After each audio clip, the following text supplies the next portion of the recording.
we're watching the room and we see all these attributes, and we talked about it earlier, just people that have experience and they're making it work, they're getting in bad positions and they're making it work. And then we have the additions of, hey, I'm finding trouble moving from here to here. However, the fundamentals are solid, right? I'm protecting the firearm, I'm looking for that shot. Do I have to add anything else?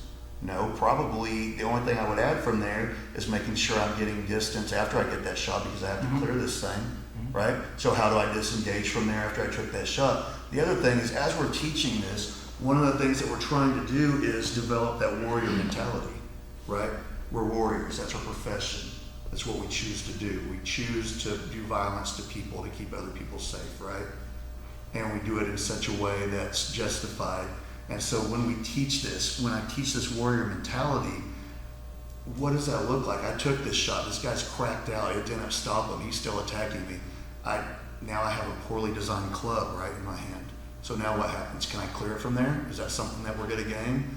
You guys, that's up to you guys. Do I work that?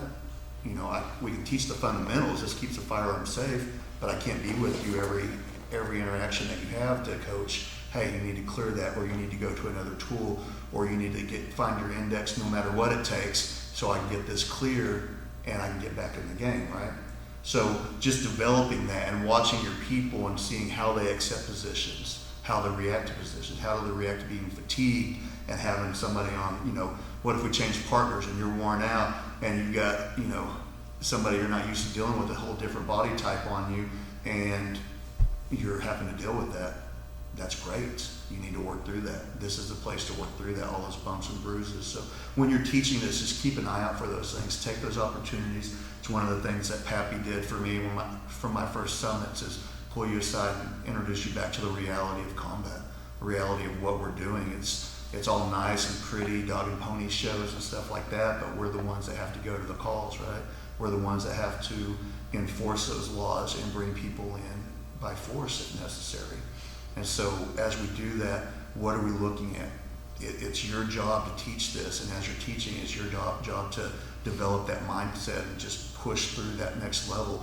What do you do now? What happens if you shot that and it wasn't a fight stopper and you only got one shot because it caught on your chest or on your clothing? How do you clear that? So those are things to think through, that war gaming, just what if this happens? If this happens, I'm going to do this and go to this. This is another tool that I need to put in my toolbox. This is something else maybe I need to carry on my vest or in my belt or whatever that is. What skill set do I need? Do I need to work on flexibility? Probably. Is that going to help me in one of these situations when I'm fatigued and I'm worn out and everything's tightened up? Yeah, definitely.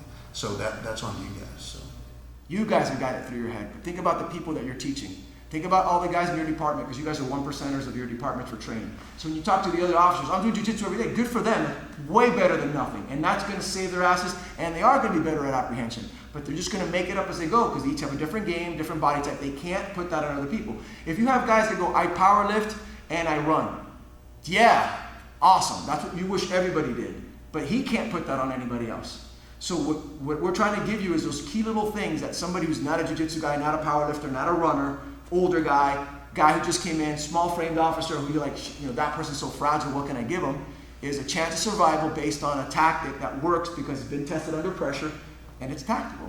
I mean, again, I keep saying it, preaching to the choir, but I know when you go back, I'm trying to put a seed in your head, watch what everybody else is saying and everybody's doing. You're going to have the studs in your department.